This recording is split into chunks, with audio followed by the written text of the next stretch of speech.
halkan uga dambaysta keliya wax lagu talagalay maalinka ciidda in lagu tukado wax isku yimaada kumanaan wuxuu nagu dhahay dibbu baa la dhahdaa waa sida qaabka Soomaaliga kale wana dhaqankooda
keliya wax lagu talagalay maalinka ciidda in lagu tukado wax isku yimaada kumanaan muslim iyo islaama oo isku jira Soomaaliya ajaanib kale Oromada iyo Soomaalida u badan keliya waxa lagu ciidaa maalinka ciidda kaliyaana fura inta kale lama qabo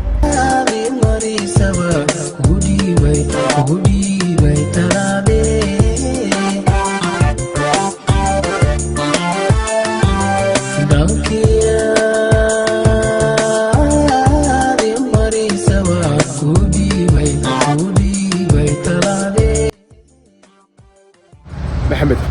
وقدامي سو غارني من بارك يانو بخنين بيرتو waxyaabo caan ku tahay waxa kamid ah beertan waxyaabo caan ku tahay waxa kamid ah dhagaxaan oo dhaqaan taariikhi dad dhagaxaan meelaha yaalo buuraha loogu tago madarka jirtay wili ma daragtay dhagaxaan beer lagu sharaxay oo wilna loogu talagalay in loo soo dalxiisto dhagaxaanta maxay ka turjumayaan bas leedahay dhagaxaanta wax ku qoran farshaxan dadkii hore ku qoreen oo aad u qurux badan wili sidii muuqato waan tusdoona farshaxan aad u qurux badan muuqdo adu aasaar ba ku sawiran asaartaas waxay ka turjumaysaa haddii waxa cajiib oo aad iga yaabay dhagaxaantan oo ah sidii kuwii laskeel oo farshaxan runtii aad iyo aad u qurux badan waxayna ku tusinaysaa in xataarad qadiimi ay taalay halkan kumanaan kun sano ka hor kulli waxay ka turjumaysaa reed hore oo dadkii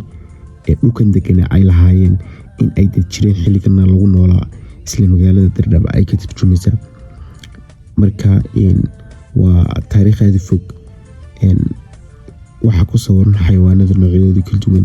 bakayle sida loodii maroodigii nooc walba waxaan tagi doonaa qaybtii dhaqanka inta mar saaxiib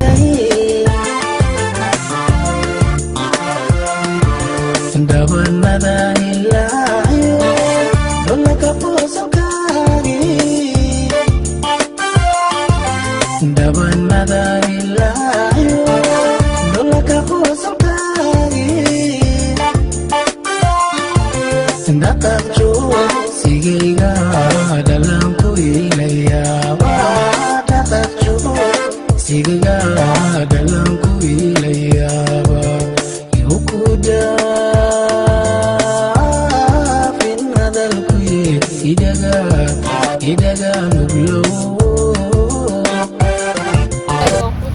soo gaarnay aqal Soomaaliga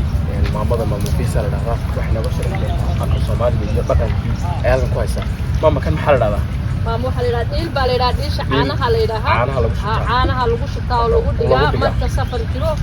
oo odaygu safar u baxo ama carruurtu adhiga xoolaha ay doonaan ayaa caanaha loogu siisbaa loogu dhigaa kan maxaa la dhahaa tan aan ku sheegay tanna ilmaha yar ayaa loogu dhigaa caanaha sidii masaasada haaro may waa loogu dhigaa jooga caanaha oo kale sidii falaasleerka dhaqanka kale waka kan xalada taa waxa la yiraahdaa xeedhada garowga ama maxaan ku dhahay shuurada lagu cuno waxaan u dhigaa sida jabcado kale ama weel kulaysadoo kale ama madiibadoo kale ayay u dhigantaa kan maxaa loo yaqaanaa kaa waxa la yiraahdaa barkin barkinta quruxda badan ee habeenkii sarirta dul dhigato waa taa weeyaan geel jiraheenu markay geel ay barwaaqo yahay ay sii daayaan ay intay geel hoostii dhigtaan bay barkinta halka jirjirka u seexdaan jirjirka loo seexdaa maam barkinta caadiga tana ka fiican wata kan waxa la yiraahdaa koor baad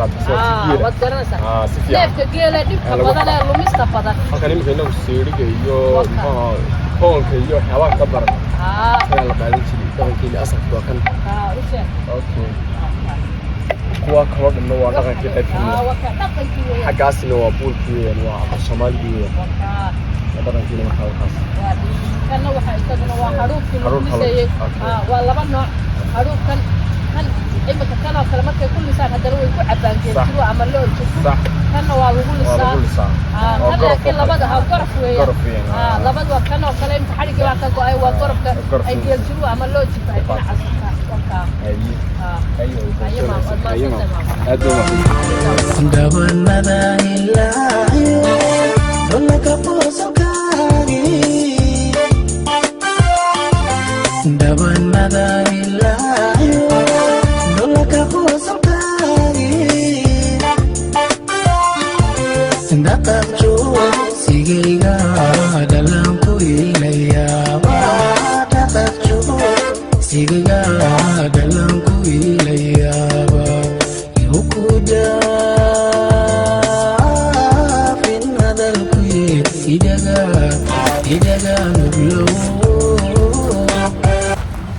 ugu dambeyn waxa soo gaarnay aqalkan waxa dhacaa waa aqalkii ormada dhaqankooda iyaga inoo sheegay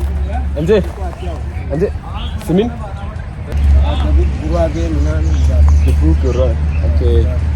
wuxuu nagu dhahay dibuu baa la dhahdaa waa sida aqalka Soomaaliga kale waana dhaqankooda aqalkan haddii aan idiin sheego waa sida aqalka Soomaaliga oo kale aqalka magaciisa waxa la yiraahdaa dibuu wuxuu u gaar yahay ormada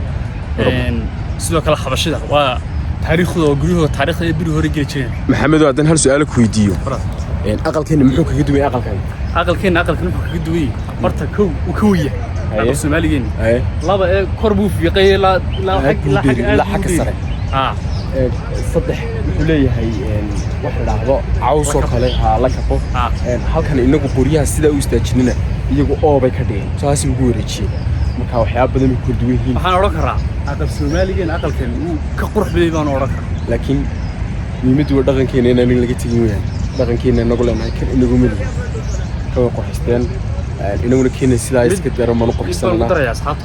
hordaad hore u aragteen aqalkan magaciisa la wadaag komtiga noogu reeb anaga waxna lagu badbuu muuqaalka bartana ku xidhi doonaa muuqaalka xigeenka isku imin doona waxaan leenahay like share subscribe inta